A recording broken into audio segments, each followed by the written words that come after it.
ಗೋಕರ್ಣದ ಗುಹೆಯಲ್ಲಿ Russia lady ವಾಸ ಮಾಡ್ತಾ ಇದ್ರು. ದಟ್ಟ ಅರಣ್ಯದಲ್ಲಿದ್ದಂತ ರಷ್ಯಾ ಮಹಿಳೆ ಮತ್ತು ಇಬ್ಬರು ಮಕ್ಕಳನ್ನ ರಕ್ಷಣೆ ಮಾಡಲಾಗಿದೆ.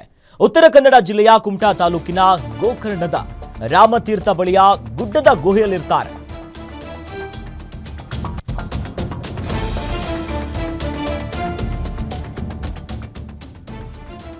ದಟ್ಟ ಅರಣ್ಯದಲ್ಲಿದ್ದಂಥ ರಷ್ಯಾ ಮಹಿಳೆ ಮತ್ತು ಇಬ್ಬರು ಮಕ್ಕಳನ್ನ ರಕ್ಷಣೆ ಮಾಡಲಾಗಿದೆ.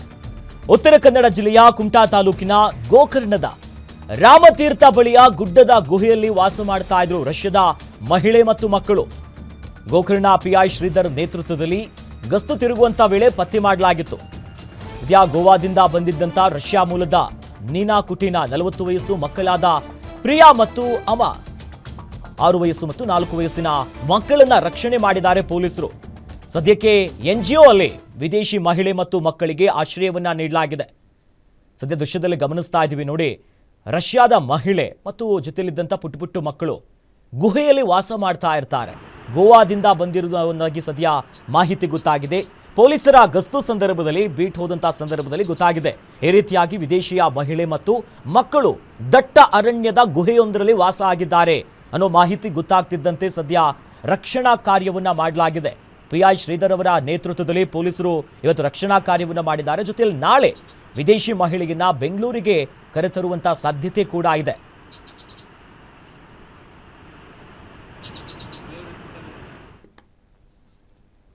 ಇಸ್ ಬಗ್ಗೆ ಹೆಚ್ಚಿನ ಡೀಟೇಲ್ಸ್ ನೀಡ್ತಾರೆ ನಮ್ಮ ಕಾರವಾರದ ಪ್ರತಿನಿಧಿ ಆಫ್ತಾಬ್. ಯಾವಾಗ ಇವರು ಈ ಗುಹೆಯಲ್ಲಿ ಬಂದು ವಾಸ ಆಗಿದ್ರು, ಜೊತೆಯಲ್ಲಿ ಪೊಲೀಸರಿಗೆ ಹೇಗೆ ಗೊತ್ತಾಗುತ್ತೆ ಈ ಗುಹೆಯಲ್ಲಿ ಇರ್ತಾರೆ, ಜೊತೆಲಿ ಯಾವ ವೀಸಾ ಮೇಲೆ ಬಂದಿದ್ರು, ಹೇಗೆ ರಕ್ಷಣಾ ಕಾರ್ಯಾಚರಣೆಗಳು ನಡೀತು ಅಂತ ಆಫ್ತಾಬ್? ಅಖಿಲೇಶ್ ಅವರೇ, ಪೊಲೀಸರ ಮಾಹಿತಿ ಪ್ರಕಾರ ದಿನಾಂಕ 9ರಂದು ಪೊಲೀಸರು ಟೂರಿಸಂ ಇವರಿಗೆ ಸೂಕ್ತ ಸುರಕ್ಷತೆ ಬಗ್ಗೆ ಗುಡ್ಡದ ಮೇಲೆ ಇರುವ ಕೆಲವೊಂದು ಕಾಡು ಪ್ರದೇಶಗಳಲ್ಲಿ ಪೆಟ್ರೋಲಿಂಗ್ ಮಾಡ್ಲಿಕ್ಕೆ ಹೋಗಿರ್ತಾರೆ. ಆ ಸಮಯದಲ್ಲಿ ಅಲ್ಲಿ ಇರೋದು ಗುಹೆಯಲ್ಲಿ ಯಾರೋ ಒಂದು ಅಪರಿಚಿತರು ಇರೋದು ಕಂಡು ಬರುತ್ತೆ. ಆ ಅಪರಿಚಿತ ಯಾರು ಅಂತ ಪರಿಶೀಲನೆ ನಡೆಸಿದಾಗ ಅದು ವಿದೇಶಿ ಮೂಲದ ಮಹಿಳೆಯಾದ ರಷ್ಯಾ ವಿದೇಶಿಯಿಂದ ಮಹಿಳೆಯಾದ ನೀನಾ ಕುಟಿನ 40 ವರ್ಷದ ವಯಸ್ಸು ಮಹಿಳೆ ತನ್ನ 2 ಮಕ್ಕಳ ಜೊತೆ ಇದ್ದಿರೋದು ಕಂಡು ಬರುತ್ತೆ. ತಕ್ಷಣ ಪೊಲೀಸ್ ಅವರು ಆಕೆಯನ್ನು ವಿಚಾರಿಸಿದಾಗ ಅವಳು ನಾನು ಗೋವಾದಿಂದ ಇಲ್ಲಿ ಗೋಕರ್ಣಕ್ಕೆ ಆ ಕಾಡಿನಲ್ಲಿ ಇದು ದೇವರ ಆರಾಧನೆ ಮತ್ತು ಪೂಜೆ ಮಾಡಲಿಕ್ಕೆ ಇಲ್ಲಿ ಬಂದಿದೆ ಅಂತ ಪೊಲೀಸರಿಗೆ ಮಾಹಿತಿ ನೀಡ್ತಾಳೆ.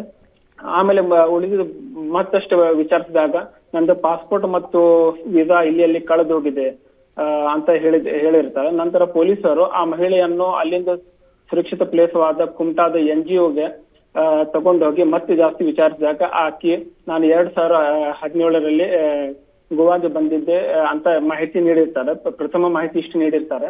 ನಂತರ ವಿಚಾರಿಸಿದಾಗ ಮತ್ತು ತನಿಖೆ ಮುಂದೆ ನಡೆಸಿದಾಗ ಪಾಸ್ಪೋರ್ಟ್ ಮತ್ತು ವೀಸಾ ಎಲ್ಲ ಹುಡುಕಿದಾಗ ಅದು ಅದೇ ಗುಹೆಯ ಸುತ್ತಮುತ್ತಲಿನ ಪ್ರದೇಶಗಳಲ್ಲಿ ಅವರಿಗೆ ವೀಸಾ ಸಿಗುತ್ತೆ. ವೀಸಾ ಅವಧಿ 2017ನಲ್ಲಿ ಮುಗ್ಧವಾಗಿತ್ತು ಮತ್ತು ಪಾಸ್ಪೋರ್ಟ್ ಅವಧಿ ಕಳೆದ ವರ್ಷ ಕೂಡ ಮುಗ್ಧವಾಗಿದೆ.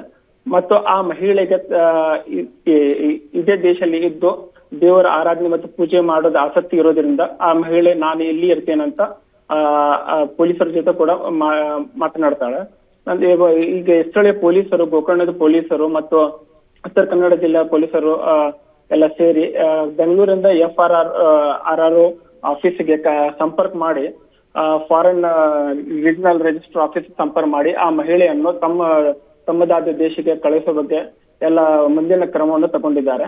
ನಾಳೆ ಬಹುಶಃ ನಾಳೆ 14ನೇ ತಾರೀಕು ಆ ಮಹಿಳೆಯನ್ನು ಮಹಿಳಾ ಸಿಬ್ಬಂದಿ, ಪೊಲೀಸ್ ಸಿಬ್ಬಂದಿಯ ನೇತೃತ್ವದಲ್ಲಿ ಸುರಕ್ಷತೆಯಲ್ಲಿ ಬೆಂಗಳೂರಿಗೆ ರವಾನಿಸಿ ಅಲ್ಲಿಂದ ಮುಂದಿನ ಕ್ರಮವನ್ನು ತಗೊಳ್ಳಲಾಗುತ್ತದೆ ಅಂತ ಪೊಲೀಸರು ಪ್ರಕಟಣೆಯಲ್ಲಿ ತಿಳಿಸಿದ್ದಾರೆ.